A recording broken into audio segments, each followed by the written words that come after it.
Hi, if you've got a Dyson Gen 5 Detect like this model here, and if you've either got problems with it not sucking up or pulsing, then I'm going to show you a few hints and tips on how to resolve the problem. Also, I'll show you a step-by-step cleaning guide if you've had it for several years, or if you've never cleaned it, then I'll just show you how to strip it down a little bit and to help you clean it. So really the first thing is to detach any tools that you've got attached to the Dyson. Clearly this one has been used a bit. It's still fairly new, but it has been used quite a bit in our showroom and as a demonstration model. And so really the first thing I need to do is to get the bin empty. So I'm just going to go to the bin and empty this. Now, really the first thing to say is whenever you empty the bin, or especially if you're going to do this, make sure you do it in a well-ventilated area. Here in our utility at work, then I've got a fan out the back here. You probably can't hear it at the moment because it is pretty quiet. But that's all I'd say. Just make sure you do it in a well-ventilated area, or even to do it outside if it's a nice sunny day. So I'm just going to come over and empty the bin.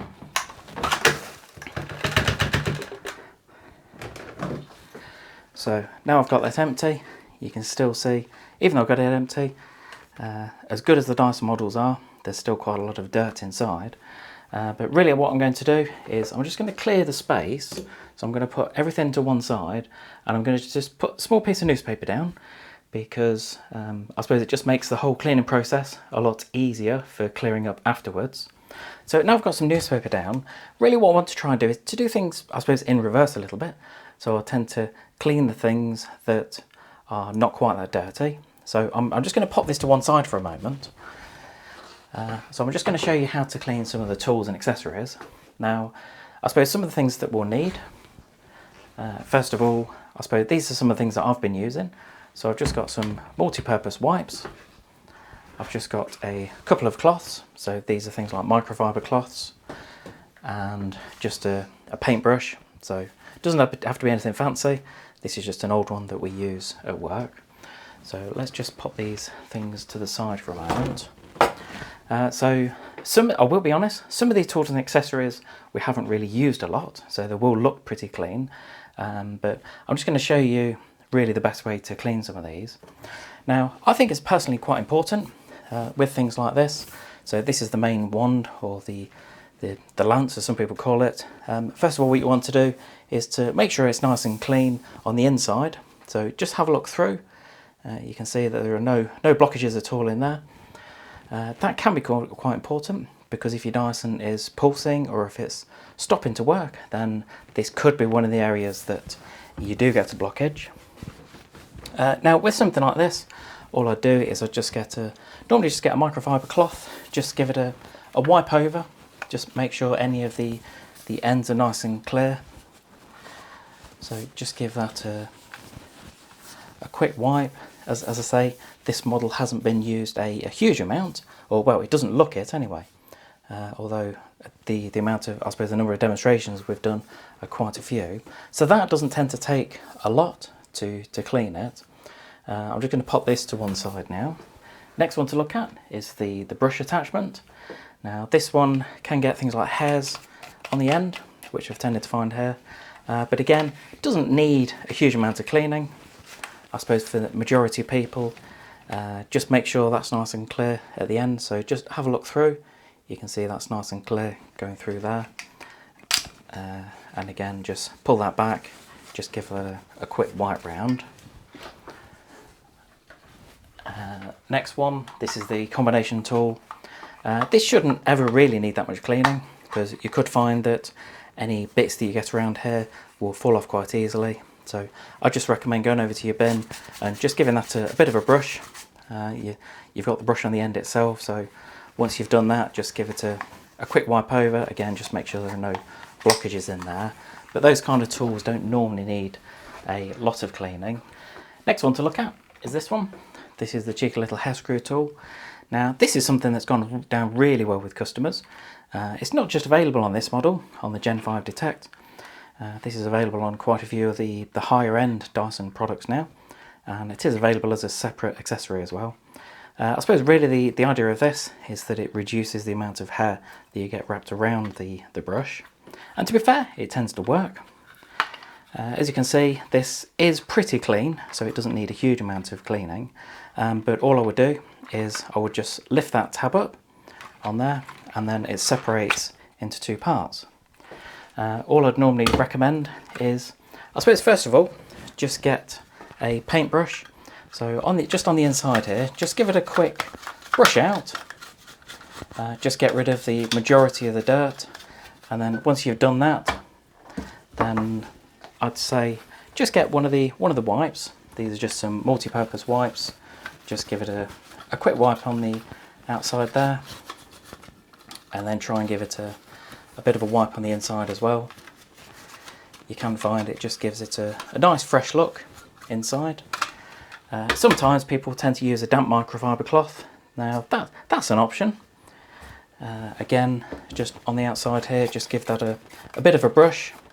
If you have got hair wrapped around it, because I know it just says anti-tangle screw, so that's going to help reduce the amount of hair that you get, but nevertheless, I've known people where you still get a bit of hair wrapped around it. Just try and detangle that, get as much hair, well, take all the hair off, and then once you've done that, just give it a quick wipe down, well, give it a brush down with your brush, and then just freshen it up with a multi-purpose wipe like this. And then once that's done, then just locate those two parts together. Now it is a little bit fiddly, that's it, so it just slots together like that. Flip the little tab up, and then that's all done nice and clean. Just pop that to the side. I'm putting everything to the side at the moment because the main body of the vacuum, when I clean that in a moment, can get a little bit dusty here. This is the next one. So this is the fluffy head, or the laser detect head, and it's been called different things over the years. Each time Dyson bring out a new version of this head, then they seem to change the name of it. But that's quite easy, so you just need to lift the tab up and take that out.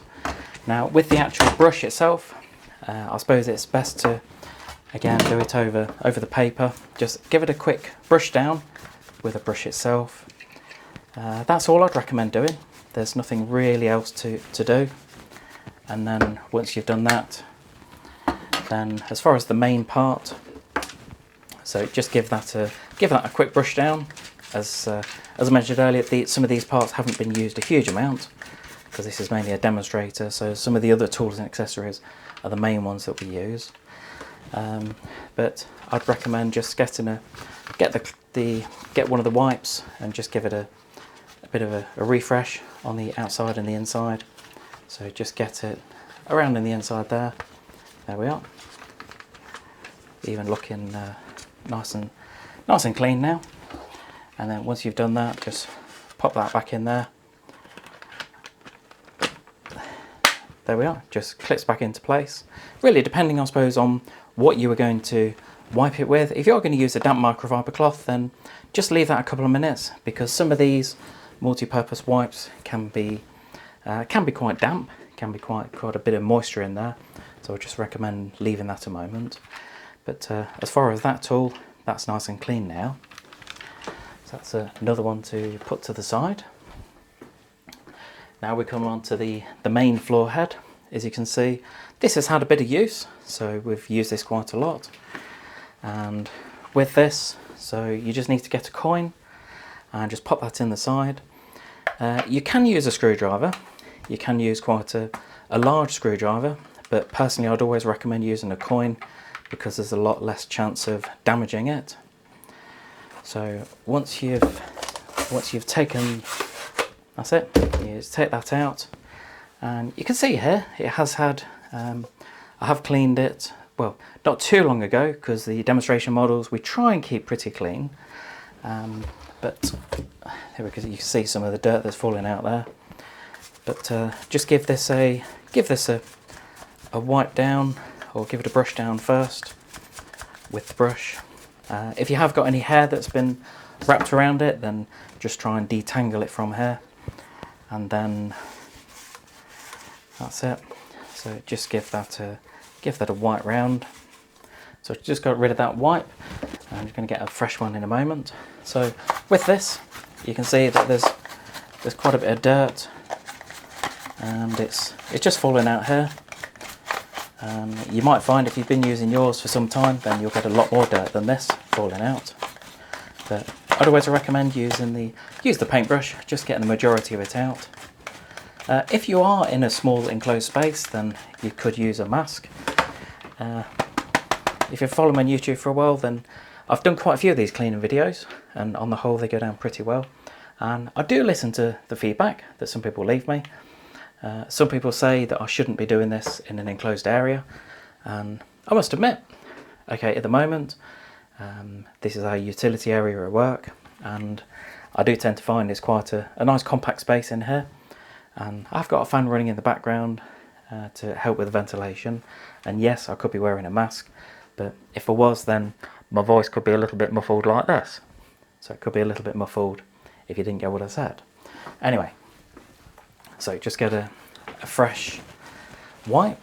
So let's just give this one a wipe down. The advantage of some of these wipes is they're very thin and you can get all the way around here. There we are. So looking a lot smarter now. There we go. So I would say, so that's that almost sorted. And that just pops back in the side, and you just locate it, and then just get the coin back. And it does give you an indication on the side, just to say that to undo it, you just need to twist it slightly. But I've just put it back in, and all I need to do is get a coin and then twist it back into place. That's it. It doesn't need to be tight, just make sure you turn it. I'd say probably an eighth of a turn, something like that. But now we've done that, that's nice and clean. So I'm just going to pop this one to the side as well. And really, I suppose we are onto the main body of the vacuum now. So let's get rid of that one, because that's quite dirty again. So this is probably the main area that a lot of people want to clean. The first thing we'll want to do is to take the bin off, and that's quite easy. So you've just got a little tab underneath here, and just press that, and then the whole bin comes off. And I'm going to try and keep that on the paper because it's starting to accumulate some dirt on here. And this is as I say, the main area that people can struggle with. At the moment, so there are quite a few things that we can be doing here. If you have got a blockage, then one of the most popular places is just inside here. So what you want to do is to try and have a look to see if there are any blockages in there. So just make sure there's nothing in there, and also just in the side. Each design of Dyson tends to vary. On some of the older Dysons, you've had a little flap just on the inside here, and that's quite a classic one where the flap itself moves and it just gets blocked. Sometimes it gets stuck into place, and that's one of the most common problems with some of the older Dyson models.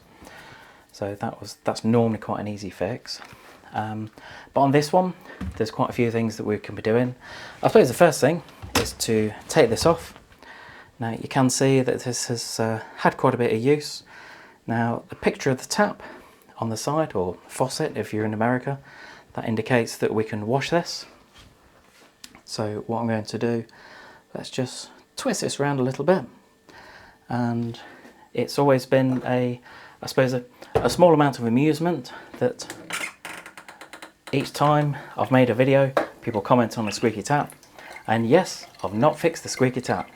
It tends to work, it still squeaks, and it's been working like that for years. Anyway, so what we're going to do, it's just cold water, so it doesn't have to be warm water. Just give it a quick swish through, and that's the main part that you need to wash. And really, depending on how dirty it is, I suppose it just depends how much you need to wash it. But there we go. I think that's looking pretty good. Now it is quite important to do it that way. What you don't want to do is to wash it that way, because you'll tend to find any of the dirt you've got in here, you're going to be washing into the other parts of the filter. But anyway, so now that's done, the main thing that I would say, when it comes to washing the filter, you have to leave it for around 24 hours to dry. If you don't, then when you put it on the back on the vacuum, then there's a very, very good chance if you put it back on when it's even damp, it will damage the vacuum. I've done a separate video showing a result of this on one of the other models. I think it was the V11 that a customer had done it. She did claim that she hadn't put it back on when it was wet or damp, but clearly there were signs of that because it was slightly damp inside and it had ruined the vacuum. So she had to replace part of it, just part of the body of it, not the whole vacuum cleaner. But anyway, this is why I'd always recommend when you buy a vacuum cleaner like this, or any cordless vacuum, if it's got washable filters, then make sure you buy a spare filter. And the main thing is, what I could do now is, in theory, I could leave that on the side to dry for 24 hours naturally. It doesn't need to be in an airing cupboard or in a radiator. Just let it dry naturally somewhere. And then what will happen is that while that's drying, I could put the other filter on the vacuum cleaner, and we could crack on straight away. I've only got one filter, and that basically means that I need to leave this for around 24 hours to dry, which I will do. But all I can do in the meantime is I can give that a good shake out, and there we are. So that's really as much as I want to do on that. I'll just get the microfiber cloth, just give it a quick wipe round, and then once that's done, then I can just put that somewhere safe ready to dry. So the next part I want to do is the bin. This can get quite dirty, and there's quite a bit we can be doing with this. Let's just put that to the side. I don't want to get it any dirtier than it needs to be. So with this, I'd just recommend giving it a brush down first. This is really the part that gets filthy. You'll just find that, I suppose, depending on how much it's used, then this is the part that really you could be doing outside. Now, I know some people have said that they use air compressors or other devices to help clean this. Now that's up to you. I suppose there's no set way of cleaning your Dyson. And everything I'm doing here is all okay. It's not going to affect the warranty on the vacuum. There are some of the videos that I've done where I do tend to strip it down, and some of the earlier videos I did on some things like the V6 and the V7 involve unscrewing parts. And I suppose I'm not too much into that because these vacuum cleaners are very expensive, and the last thing I'd want you to do is to start stripping it down and then to ruin it. But as far as brushing wise, that's almost as much as I can do. I suppose a couple of things. You can either use a damp microfiber cloth. So I will do on this one. Let's get the squeaky tap back on. Just get the cloth slightly damp. Let's use an alternative just to show you that both options will work okay. So just give this a wipe out inside. Now on some of the earlier models, you're okay just to get it wet, and just, I suppose you could dunk it in water to give it a good clean. Personally, on some of these now, because some of these have got electrical connections as part of it, then I'd always recommend just using a damp cloth like this, or one of the multi-purpose wipes. When it comes to things like the rubber seals around the edges, these are really, really important to get nice and clean. And the reason this is important to get clean is because what it will do is it will actually seal the different parts together like that. So that just provides a nice seal around the edge. And if you have got some dirt, let's just open that back up. So if you have got some dirt around here, and if it's going to stop it sealing properly, then it's not sealing the bin properly. And if it's open slightly, then that will have a huge impact on the suction of the vacuum. I've had people before where what they've done is they've brought the vacuum in, and it's purely just around the dirt around here where the bin couldn't shut properly, and just cleaning around there, giving it a brush and a good wipe, letting it dry a bit, and then putting it back together really helped. Anyway, So now that's done, that is looking a lot smarter. So let's just pop that to one side. And then the final piece is the main body of the vacuum. I'm not going to put it on there because I've got quite a bit of dirt on here at the moment. But all I'm going to do is, this is quite a classic. So you'll see here the amount of dust and dirt that's coming out. So just give it a gentle tap. Doesn't have to be hard. So just make sure you get as much dirt out as you can, and then facing downwards, just using a paintbrush, just twist it around and then give it a nice brush down. This can take a moment, and I've found with several of the other Dyson vacuums, because they all tend to do it, where you accumulate some of the dirt inside here, then as you're cleaning, the more you tap it, the more dirt's still coming out. Well, then this one, there's not too much dirt in here, so that's not looking too bad actually. There we are, but just keep going with that. There we are. And what I'm going to do is I'm going to swap cloths. So I'm just going to use a damp, I'm going to use a damp microfiber cloth for this one. Back on with a squeaky tap. That's it. Just doesn't need to be wet. That's it. Just slightly damp, and just give it a good wipe round, just to get it nice and clean. There we go. Already looking a lot smarter.